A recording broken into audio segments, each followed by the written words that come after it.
Mind Warp Indeed is probably actually the appropriate track to lead into our next interview. 7:42 now on Kiwi. You're listening to the Radio Wammo Breakfast, only on Kiwi. Well, are New Zealanders driving high to avoid getting caught drunk driving? What do people actually think about their ability to drive under the influence of various different drugs? Well, to find the answers to these questions and a whole lot more, a recently conducted online survey was conducted called the Great New Zealand Drug Driving Survey. New Zealand Drug Foundation put it all together. Ross Bell is the Executive Director of the New Zealand Drug Foundation, joins us on the line this morning. Good morning to you, Ross. Good morning. Now, is this a survey that's done every year, or is this the first of its kind? This is the first of its kind in New Zealand, but it duplicates a survey that was run in Australia, actually by the Australian Drug Foundation, so we thought, we should do the same over here. And so we invited people to fill out the online survey, and we had over 1,000 people complete the survey, and they answered very honestly about their attitudes towards drug driving, and more importantly, their behaviours around drug driving. And what were some of the main points and some of the things that surprised you in the results? Well, the results were quite surprising. What it demonstrated is that 2/3 of cannabis users who completed the survey reported driving under the influence of cannabis in the past year, and 80% of those thought that it didn't affect their driving, or that their driving was improved. And international research is emerging to demonstrate that cannabis can actually impair your driving. So we've got a bit of a worrying attitude out there that I think we need to have a crack at. Would it be fair to say most cannabis users, after smoking cannabis and getting behind the wheel, they don't even think about it like you would after a couple of drinks? I don't think they think about it, but I think what the attitude is that they think it's safe, somehow safer, and some of them even thought that their driving improved. And we know that that's not the case. You're not going to have a great control over your vehicle, and you're going to increase your chances of having a crash. And the myth has been that if you're smoking pot and then drive, you're going to drive slower. Right. But what the research has shown from around the world is that yes, you might be driving slower, but that doesn't make up for the other negatives of your lack of concentration. And so while you're driving slower, there's other things that actually make your driving more impaired. So we need to start getting information out to people to bust that attitude. And it's the same kind of attitude we had decades ago around alcohol.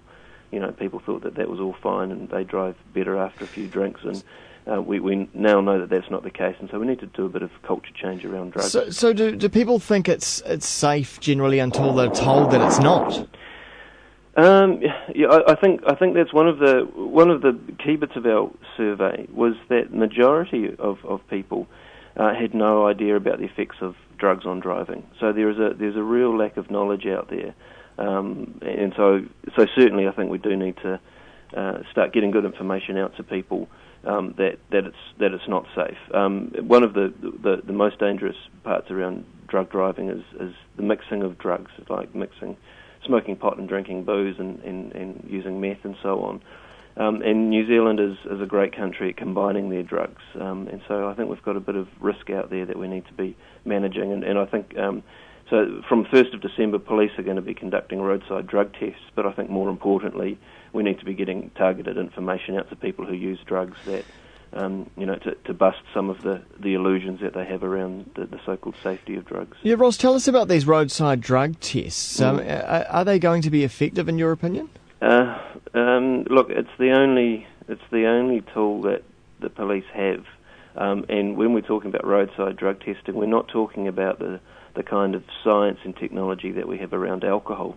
We all trust the breathalyzers that we have for alcohol, but the technology doesn't exist for drugs. And so the tests that are going to be conducted are roadside impairment tests, which is the same kind of test that you would have seen on American cop shows where they get you to, touch your nose with your finger with your arms outstretched, right. And, count backwards from 10 and so on. So they're very subjective, and I think there's concerns, obviously, around how those are going to be implemented.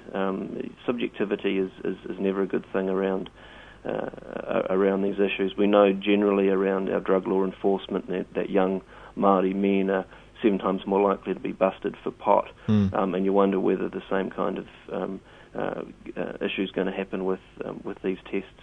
Do you think that the stereotyping could happen? I think most people understand that when it comes to law enforcement, there are certain populations in this country who are over-policed. Interesting also, coming out of the research, that 70.5% of the sampled people actually totally agreed or somewhat agreed with the random roadside drug testing. So there seems to be support out there for this. I think there's public support for it, but what we didn't know when we conducted the survey was what type of tests the road safety people were thinking of. And so while I think people, because we have New Zealanders have a lot of faith in the alcohol tests. You know, we get the breathalyzer, you speak into it, it takes a few seconds, and if you pass, you're on your way. But we don't have that kind of faith in drug tests. In Australia, some states in Australia, they have saliva tests, which means the cops shove a swab into your mouth, and I'm not convinced Kiwis are going to go for that. No. So while there is support out there, I think it's because they trust the alcohol test and would think that there's something similar for drugs, but there's not. Ross, any surprises, though, in general, that so many people are taking an illegal drug in New Zealand, cannabis? No. No surprises there? You know, we know from other surveys that half the country has tried pot, 14% of the country are regular cannabis users. So it is our most popular drug. And I think, you know, this country has to wake up around our drug law, and the good thing this year is that our drug law is being reviewed by the Law Commission. So, you know, the drug law is 35 years old. Now is the time to actually modernise our drug law and start understanding that it isn't having the effect that we hoped it had, you know, 35 years ago. So I think it's an opportunity now to look at how we can best manage the harm from drugs, and I think most people agree now that our current drug law is pretty ineffective. So are you indicating a swing towards decriminalisation? I think this country needs to see our drug problem for what it is, which is fundamentally a health issue. And I'm not sure what other health issue we have in this country where we expect the police and the courts to solve. You know. So I think we need to be reshifting our focus onto health, getting good information out to people, and if people get into trouble with drugs, we need to be able to provide them decent support. But at the moment we have a real blunt instrument, which is the criminal justice system, and it's just not appropriate in these modern times. Well, if people want to check out the full results from the Great New Zealand Drug Driving Survey, they can go along to the website www.nzdf.org.nz. But they've got a brand new website there, Ross. It's pretty, don't you think? It is very nice, very now, shall we say. We think so. Yeah. Ross, thanks very much for your time on the show today. No worries, cheers. Yes. Ross Bell, who is the Executive Director of the New Zealand Drug Foundation.